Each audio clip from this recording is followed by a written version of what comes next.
For the first time ever, Intersect Watch Show made its way to New York City, bringing with it roughly 36 different brands and packing the room full of enthusiasts looking to get hands-on with watches that they otherwise might never get a chance to see. In that room, you had everyone from industry giants like Christopher Ward, Formex, Nodus, and Baltic, to smaller brands like Brooklyn local Lorca and Norwegian brand Micromilspec. And there were a ton of great watches in that room, more than I could possibly fit into one video here, but I thought it might be fun to sit down and share some of the highlights from the show, maybe some newer releases or watches that I really haven't highlighted on this channel that might be new to you. So I'm going to look at roughly 17 different watches from 11 different brands that we haven't really spoken about on this channel. We're going to go in alphabetical order here, starting with Astor+Banks.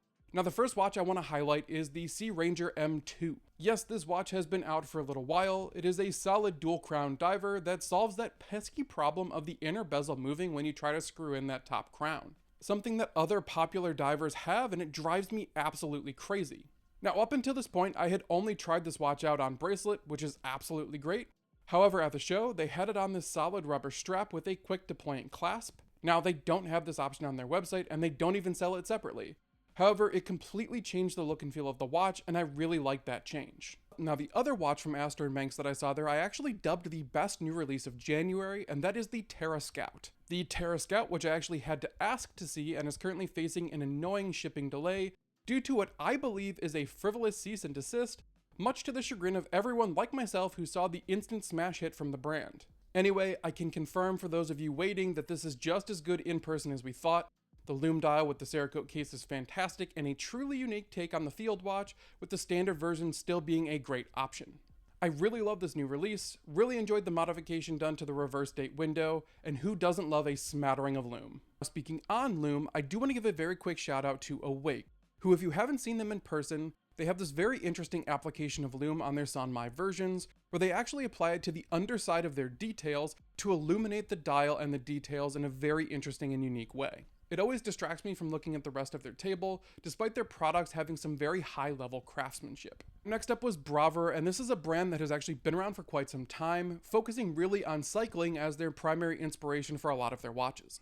The model has actually been around for quite some time too, and that is the Grand Tour 4, in the black PVD case with a leather perforated strap. There is something about this pink on black colorway, the split 12 o'clock indice, and the stylish leather strap that just sells the entire package for me before even getting into the fact that you're getting a very well-proportioned and well-spec'd automatic chronograph for the solid price point of $2,550. I've admired this watch for quite some time and really appreciate Bravur for their use of color and design. Enter Liberace, and the watch that he would have worn to Intersect if he had come, the Dennison Capsule Safari Zebra. A dial made from mother of pearl and black enamel surrounded by a natural diamond set bezel which carries over to the clasp. This watch is a wild statement piece priced at $4,900 that is just so terrible that I absolutely love it. Now the next brand on my list is one that I've actually followed for quite some time, though I have very little hands-on experience with, and that is Direnzo with their DRZ06 Wandering Star. A very unique looking time-only watch that appears integrated at first,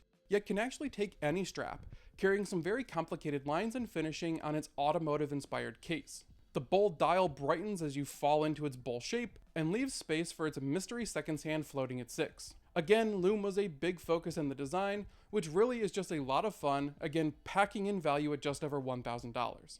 Another watch that really caught me by surprise here was the Jacques Bianchi JB300 Indigo Maurice. Now on paper, this is just a slightly dressed up similar watch to the JB300 Profound X Deep Sea EDC collaboration watch that I have raved about in the past, now dubbed the Jacques Bianchi. However, there are some subtle changes that Jacques Bianchi has done here, swapping the dial with a mid-hued navy, keeping that yellow seconds hand, and then opting for a radially brushed case with a polished facet somehow changes this watch way more than you might think. I really enjoyed this new version and absolutely adore the snappy buzzsaw bezel. The only problem is that this will most likely sell out pretty quickly too.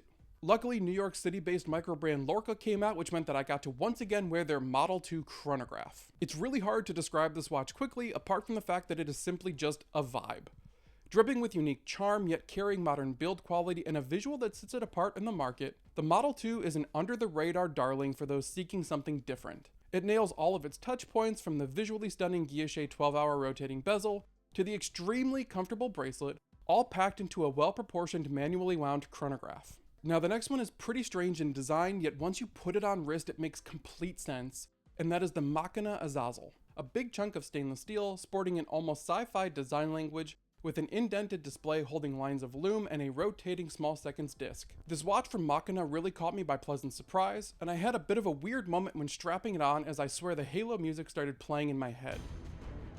It has this unique alien visual, a solid confident bezel, and funny enough, I'm typically not a big fan of silicone straps, though here it hugs the wrist and firmly kept the watch in place in a definitive manner. Norwegian brand Micromilspec is a brand that I've been trying to see in person for quite some time now, but I seem to just always miss them by that much. Though I finally got hands-on with the Black Badger Project Sabotage. The vibrant pop of orange set against the white dial and blasted grade 5 titanium case, crafted in this amazingly eye-catching visual that screams sportiness with a confident durability. I'll admit to having legibility concerns at first, yet when the watch is on wrist, they are immediately gone. And of course you have this almost integrated design with this very well thought out, purpose-built destro configuration that just screams cool from every well-considered angle. Nodus, a booth that was incredibly hard to push your way to the front of, had a wide array of watches on display here, which meant that I finally got hands-on with their Trail Trekker collab with Raven watches. Now this is the older clay variation with the matte gray DLC case and Cerakoted bezel, and I shouldn't have been surprised by the quality, as Nodus is known for nailing it at an excellent price point, but still I really enjoyed handling this watch, and I love the overall look with its unique use of color. They recently released this ACT version in white, which hopefully means that they will keep expanding this excellent line. Now back for a very colorful Season 2, Trafford had all 4 new variations of the Day Tripper. Now with a fully loomed outer chapter ring and a textured main dial surface decorated in colorways inspired by dramatic skies, the new Season 2 is a fantastic new take on the versatile 3-hand everyday watch. For those that don't know, these house the automatic Miyota 9075 GMT movement that will remove the GMT hand and swap the hour hand into its place, giving you an independently adjustable hour hand similar to the Omega Aquaterra. For me, the EOS dial and the Vesper dial really caught my eye, but really all 4 options in the new run are absolutely fantastic.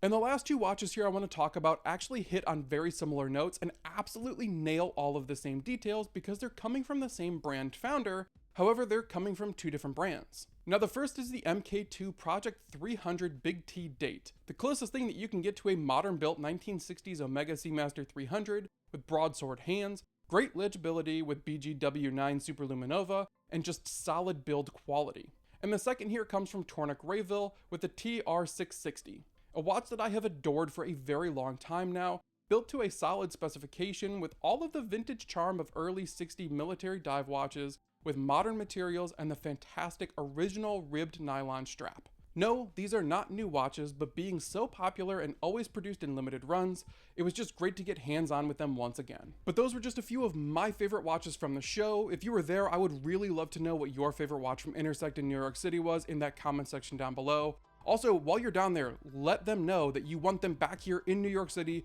bigger and better next year, because I definitely do. While you're down there, please do like and subscribe to the channel. It really does help me out as well. But with all of that being said, I know that your time is very valuable, and I really appreciate you spending some of it with me here. I will be back very soon with another video, but until then, thank you very much for being here.